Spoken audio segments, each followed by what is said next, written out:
It's a beautiful day, and I am delighted to welcome you to the Computational Antitrust podcast. My name is Thibaut Schrepel. I am a faculty affiliate at Stanford University Codex Center, an associate professor of law at the VU Amsterdam, and the creator of the Computational Antitrust Project, which explores how legal informatics can benefit antitrust law. The project brings together over 65 competition agencies and about 50 academics on the advisory boards. Every month or so, we publish an academic article on the subject of computational antitrust. You can find all of these publications at computationalantitrust.com. Today, we are delighted to receive Angela Zhang, a member of our advisory board and a professor of law at the University of Southern California. Angela has recently published her second book entitled Highwire: How China Regulates Big Tech and Governs Its Economy, which we discuss in today's episode. I'm Theodora Groza, and I'm a PhD student and research fellow at Sciences Po Law School, as well as the editor-in-chief of the Stanford Computational Antitrust Journal. Today's discussion will be divided into main topics. The first part of the discussion covers the new book that Thibaut just mentioned. And in the second part, we take a step back and we analyze China's approach to regulation more broadly speaking, but also how it compares to the EU and the US. And we end on a very topical subject, which is the EU's shift towards competitiveness. So, Professor Zhang, for your latest book, you chose the metaphor of high wire for the title. Can you explain why and how regulating the tech sector in China resembles a high wire walking exercise in circuses?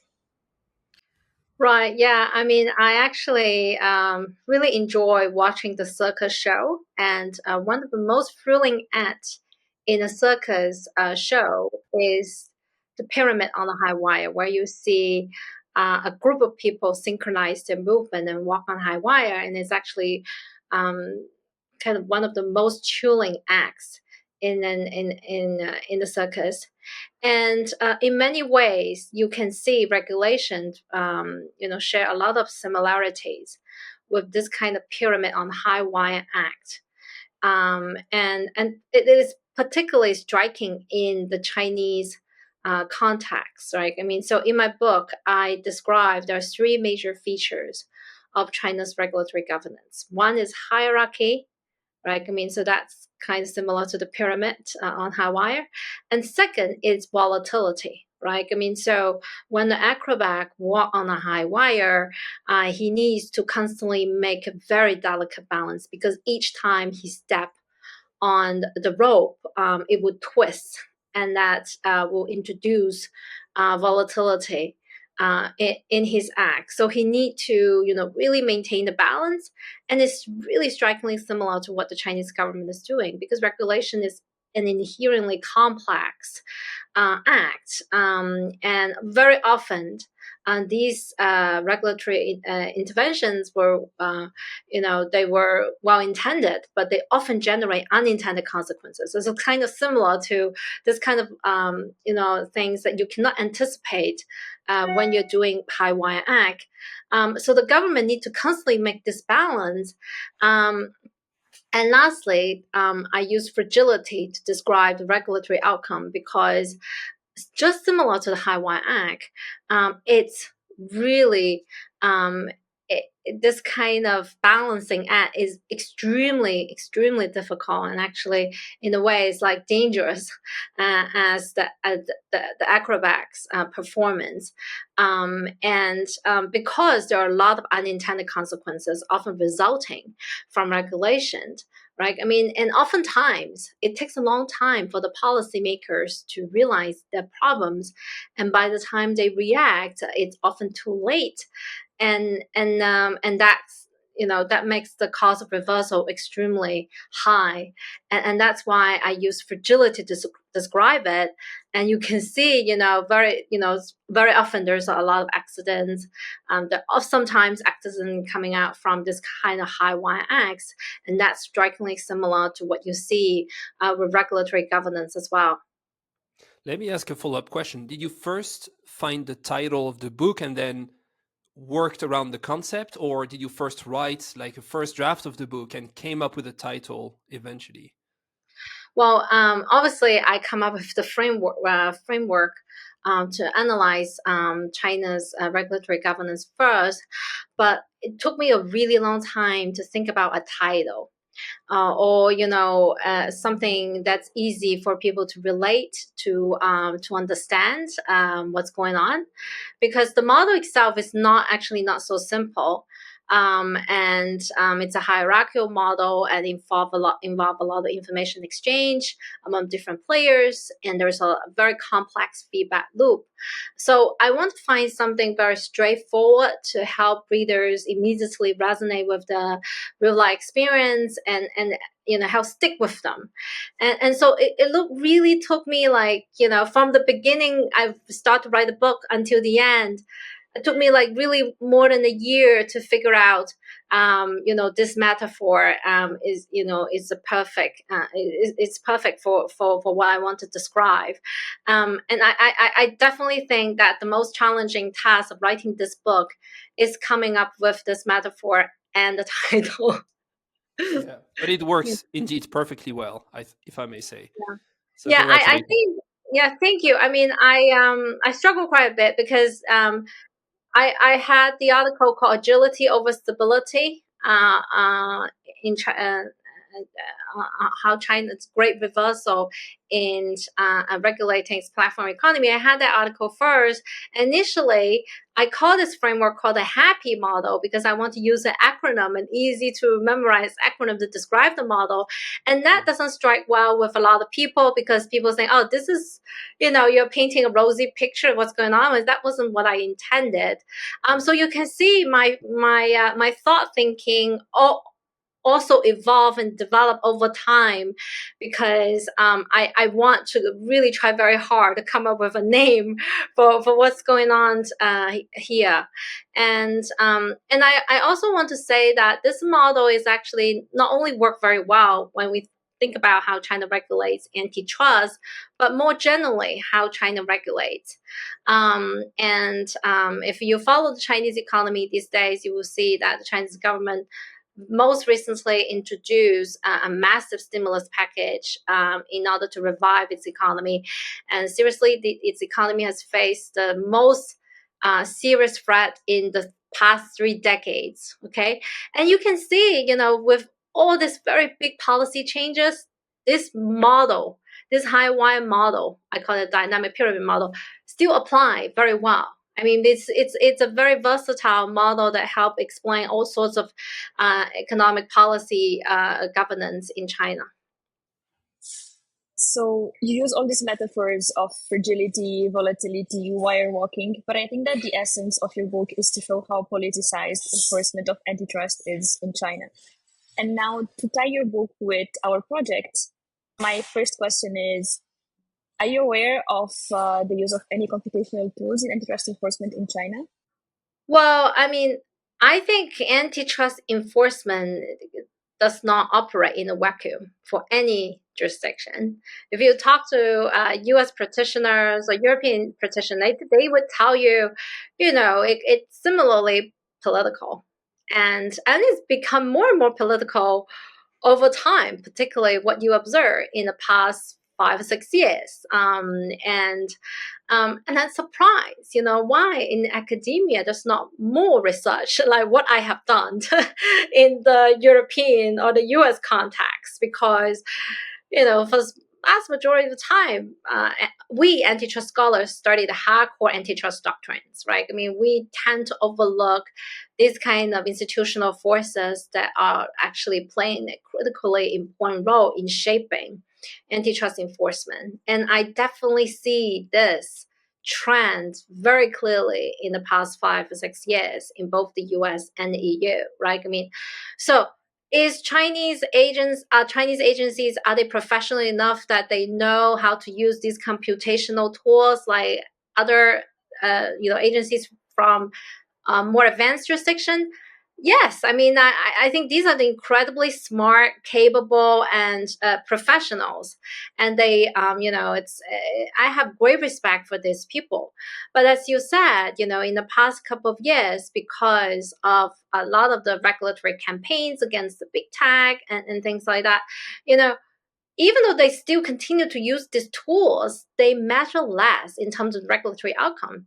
In many ways, the regulatory policy already, the policy itself have overrides the law, right? I mean, the routine law enforcement, and the policy already dictates the outcome, and that kind of undermine the professionalisms of the Chinese antitrust agency, which I actually sympathize with them, because they also feel very frustrated that they cannot, act, in a way that will be deemed more accountable or more professional.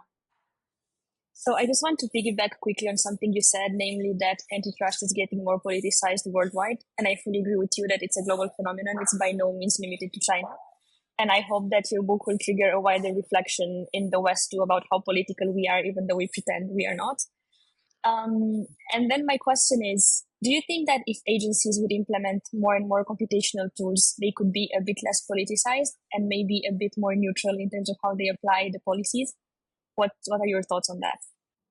I don't think so. I mean, it really depends on how much wiggle room that they have in enforcing the policy during enforcement, right? I mean, and how much institutional constraint that they face in pursuing the enforcement, right?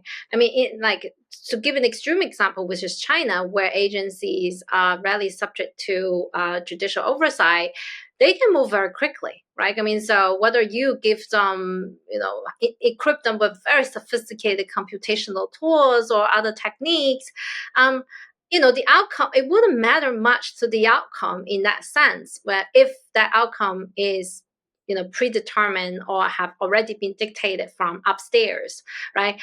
But of course, when we're talking about routine enforcement during normal times, not doing like a massive regulatory campaign, things could be more different in the sense that when you make these agencies more professional, they can do a better job.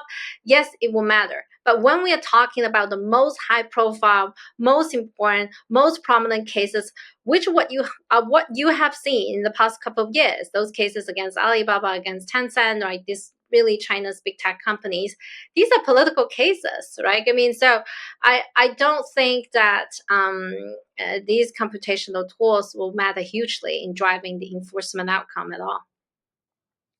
So I'm happy you mentioned Alibaba, because something that really struck me in the book was that you mentioned that they received a fine of almost $3 billion and they didn't even appeal. And not only that, but they also expressed gratitude and vowed to improve compliance. And here I'm quoting your words from the book. And to me as a European, that's almost impossible to imagine, because as soon as there's a fine, there's an appeal immediately afterwards. And I'm wondering whether the fact that in China companies seem to be so deferential and respectful towards the authorities couldn't foster a sort of atmosphere of collaboration where they could even work together to improve compliance by creating some tools in that respect. And here I'm thinking of what's happening in Singapore, where we saw that the competition authority was working together with private parties to develop a tool to ensure compliance with AI safety mechanisms. Do you think such an outcome would be envisageable in China, given that companies respect the authorities so much and they're willing to abide by their developments? Well, very good question, right? I mean, so companies respect the authorities only when it determined that it is important to do so, right? I mean, so before this big tech enforcement campaign, Alibaba didn't get along with any of these enforcement agencies, right? I mean, it's actually has built its reputation as a very difficult company to deal with for a lot of the big tech, a lot of the antitrust enforcement agencies, but still, this agency didn't do much because they understand, the company receive kind of blessings from very favorable policy support from the top leadership, right? I mean, so agencies are kind of averse to taking very aggressive stance in regulating Alibaba, right? So the fact that, during the campaign, when the top leadership gave the green light to these agencies, including the antitrust agencies, that look, I mean, you guys can go ahead and bring in the big tech. I mean, they felt, like this is really the moment that they can really do something about what Alibaba has done before, right? I mean, in fact, a lot of these enforcement actions are long overdue, and then because the policy initiative really came from the top, right? I mean, it's not really driven by the bureaucrats themselves, right? So Alibaba already know, this is kind of like a predetermined outcome. There's no use to fight against, the tide, basically, right? There's no use to fight against China's top initiative, right? I mean, so, and in fact, if you fight more, it can introduce more potential market repercussions. I would tell you, like when Alibaba's was investigated, that piece of announcement itself already caused Alibaba stocks to tumble more than 10%. And for a company worth, like at that time, worth over $700 billion, that's like more than 100 billion US dollars market cap loss. Okay, so from the standpoint of Alibaba, the smartest things to do is, look, can you guys complete the investigation as soon as possible? Give me a big fine and let me move on. And this is exactly what happened, right? I mean, they completed the investigation in 4 months, received a $2.8 billion fine. And on the day of the fine was released, the market rebounded 7%. The market was relieved. Okay, so it's only $2.8 billion. That's fine. Good news. So, I mean, I can understand. It's rationally Alibaba responded and say thank you because they think, okay, this is the price we pay and this, so we can move on to the next thing, right? Because investors, they react so negatively. They tend to overreact to any source of perceived bad news, particularly now the market sentiments are extremely fragile, right? So I think Alibaba, do the most rational thing a Chinese big tech company should do in that particular or unique political policy environment. Let me ask on that because, as you're aware, because the discussion is the same in the US or in the EU, every time we find a company up to a couple billions, we hear that it may hurt the company and eventually benefit the Chinese companies. Do you have like the same reverse discussion where people in China were like, well, maybe we shouldn't hurt Alibaba so much if we want the company to be able to compete against Amazon and others? Right. I mean, yeah. I mean, that's explain the whole point why for during the early days of when these companies were still growing and developing, the policy environment has been extremely friendly towards these companies, right? I mean, from China's standpoint, they want to have their own big tech farms, and they succeeded in really nurturing the world's most competitive big tech companies vis-a-vis those U.S. farms. At the point, companies like Tencent have a market valuation higher than Meta. Right. I mean, so and they really ranked among the top 10 biggest internet companies in the world. Right. I mean, so China, in a way, was able to foster its own big tech companies thanks to this kind of, you can say, protectionist strategy in a way. Right. I mean, but the pivot towards regulating them, however, has more to do with the domestic concern that these companies now has grown too big and too influential, and at the point that it's now threatening, financial and economic stability, right? The really tipping point of China's regulatory crackdown is the fact that, Ant Group, which is a China's largest fintech company, want to get listed in Hong Kong and Shanghai, and that big IPO really touched a sensitive nerve of the Chinese Communist Party, who perceive this as a potential threat to its financial stability,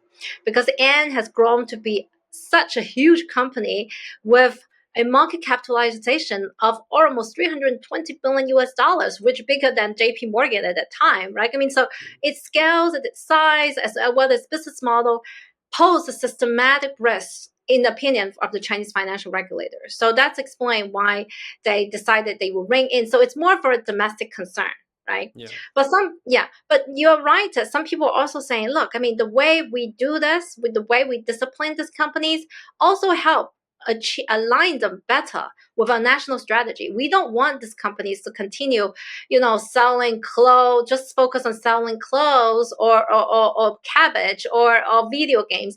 We want them to have bigger ambitions, right? We want our big tech companies to really, produce the foundational technology, the hardcore technology, and help China to become more self-sufficient and to really stay competitive with the United States. And so far, these companies are just thriving on consumer tech businesses. They're not thriving on these hardcore technology, right? So in a way, when the government disciplines them, it also gives them the pressure to reorient the business strategy. But unfortunately, I don't think it has succeeded. Yeah. Okay. So, but let's move on to part two of the discussion, and it's related. But we want to maybe take a step back and talk more generally speaking, as you mentioned, not about antitrust, but also AI policies and data policies. As you mentioned, so the relationship between small companies and, or at the time, those companies that were quite small or smaller, and the state was friendly, but eventually because of internal concerns, it may become more adversarial. And I'm wondering to what extent you may see that this adversity between the state and companies may play a role in AI. And what I have in mind is a recent piece that you published entitled Authoritarian Countries' AI Advantage, in which you argue that those countries do have an edge because they can train LLMs based on a vast amount of personal data, which will be, of course, much more complicated at least in the EU. When it comes to antitrust, can agencies access all the data they want within the companies? Is there any limit? And I'm asking because if sky only is the limit, then I could see how Chinese computational antitrust could become way more effective than what it could ever become in Europe. No, I don't think that the sky is the limit for Chinese antitrust agencies. And in fact, because many of the most prominent targets in Chinese antitrust are foreign companies, and they're particularly varied of turning over their data to Chinese antitrust authorities, right? I mean, so, and not to mention sometimes these cross-border data transfer restrictions that these companies face in transferring sensitive data or personal data to the Chinese authority. So I certainly think that the Chinese antitrust agencies, like others, also face a lot of constraints in accessing company data. It really depends on how cooperative the company is in turning over data, and obviously that it has that inquiry, those information requests has to be directly related to the antitrust queries that they have, right? I mean, it's not like they can just randomly create a list of questions for these companies that seemingly doesn't have very strong relevance to the antitrust concern. And since antitrust, in a way, this law has become quite standardized, there's a norm basically among agencies what should they request or not request, right? I mean, so I think that at the end of the day, it comes down to a reasonable negotiation between the firm and the agencies. And I don't think that the Chinese agencies can, ask for anything. So, okay. And do you see that standardization applied to outside of antitrust? Here referring back to a paper you've mentioned already, Agility versus over Stability, in which you argue that China has a volatile style of policymaking. So my initial reaction was, well, if so, then I could see how this gives room to the use of computational tools, for any desire that you may come up with. But you say this is not the case for antitrust. It's very much bounded by the rule of law. Is that also true for AI and data policies, generally speaking? Yes, I think look, I mean, the Chinese agencies, they do possess more discretion in a way because they're subject to less judicial restraint as their counterparts in Western jurisdictions, right? I mean, so that they can have more leeway in the enforcement. But I don't think that they just face they can just go ahead and do whatever they want. After all, they operate in a bureaucracy, and there are certain administrative rules and due process that they need to follow when they go ahead to conduct investigations. So yes, I mean, the Chinese policymaking is volatile, and that one channel influence of volatility is indeed agencies' vast discretion and the fact that they lack checks and balance, right? That's why they can do things very quickly. But oftentimes, this volatility is also come from other sources, come from the top leadership's high wire act, right, in balancing competing interests, and from the fact that there's information transmission is often not very efficient in the Chinese bureaucracy. So policy changes often take place more slowly than what we expect, and by the time they change, it's often very dramatic, right? I mean, so yes, so it's really complicated, basically. Okay, on that high wire act, on the one hand, I could see how you have great power competition, and I'm going to give my definition of it. And on the other hand, antitrust. So let's explore that for just a minute. That concept of great power competition, I would define as the rivalry and the strategic competition amongst the world's most powerful nations, the great powers, for global influence, resources, and dominance. You published a short piece in 2022 on the subject, explaining how great power competition is reshaping global regulation. Now, when it comes to antitrust, I am concerned that in the coming years, we will see that security, central planning, and self-sovereignty, all of those trending concepts will actually take over competition law and antitrust law, and will make the agencies even less independent from their governments. How is that manifesting itself in China? And do you think that indeed the push for great power competition is going to take over antitrust in China, or do you see that it may be a passing fade and eventually we return to competitiveness as the main objective?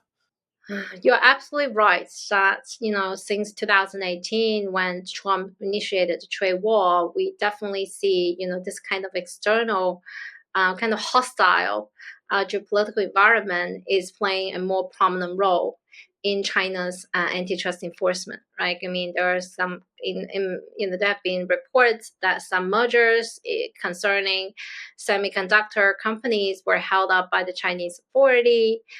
For the concern that these companies might cut off supply to China, and largely China become very insecure about the access to critical components like semiconductor and other resources where the U.S. and its allies have held the choke points, right? I mean, so you can definitely see the growing influence of geopolitics, but at the same time, this thing is mutual. Right? I mean, it's not just China is doing that. Oftentimes you see this kind of rhetoric in Washington, D.C. that, look, I mean, if we regulate AI, if we regulate our big tech companies, we are just letting the Chinese get ahead of us.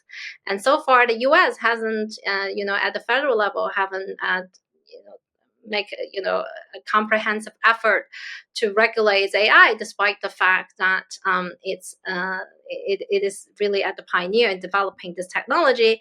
And when California want to introduce SB 1045,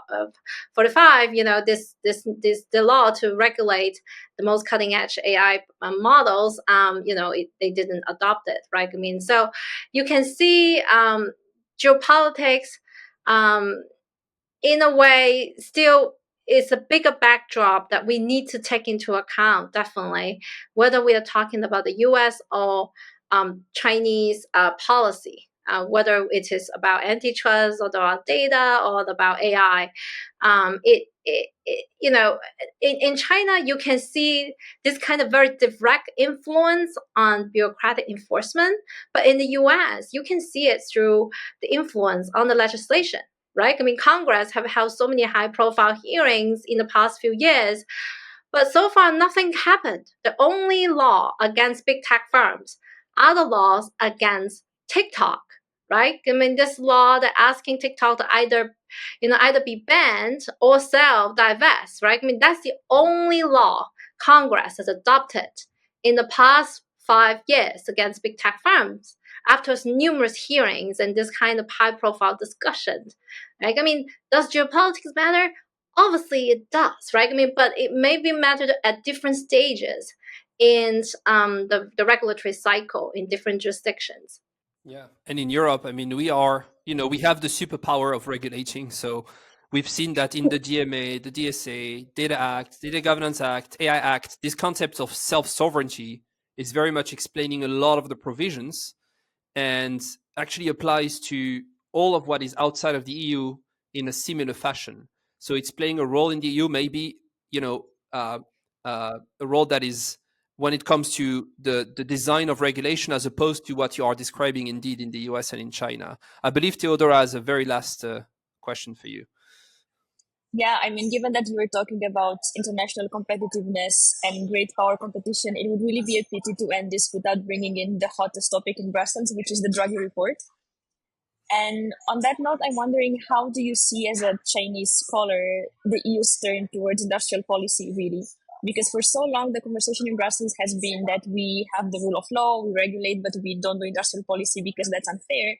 But now we see this sort of 180% turn, where the EU now seems to be all about competitiveness and helping European companies. So what's your take on that? Well, I'm glad that EU finally can bring back some balance of what it does, because I lived in Brussels before, and from what I observed during my time in Brussels, that was over 10 years ago, is that EU is a huge regulatory machine, and its KPI is almost entirely predicated on churning out new laws. So that has turned EU into clearly a regulatory superpower, but at the same time, it may have inadvertently held back some innovations, right? I mean, so the fact that the institution itself now want to introduce more industrial policies to revitalize it shows that it looks like the EU institution itself want to do something about it. But the thing is that it's the Commission, I mean, the EU institution themselves are walking on high wire. How can you possibly balance these two competing, and often these are competing objectives, right? I mean, regulating and innovation and growth, and because these two objectives often undercut each other, whether you admit it or not. And that's reason why the Chinese government adopted a very lax policy in regulating its big tech companies for the first decade of the development and growth. And similarly, you are seeing this trend that they're adopting a very lax policy in regulating AI again, right? So how can the Commission have, eat its cake and have it too? I mean, I just don't, I just don't know how that's going to happen, right? But despite this uncertainty, one thing is sure: it will further empower the EU institution itself. It will benefit the institution itself, right? I mean, this bureaucratic machine in Brussels will be further strengthened and empowered to take over a lot of the policy roles from the national government. And that will further strengthen the EU institution. But how much it benefit the member states, that's remaining a big question. And something you've mentioned, and I really want to emphasize that because it's absolutely crucial, at least in the EU, whether they want to say it or not, right? In terms of trade-offs. Sometimes they deny the existence of any trade-offs. They pretend that you can have it all at the same time: security, cybersecurity, competition, innovation.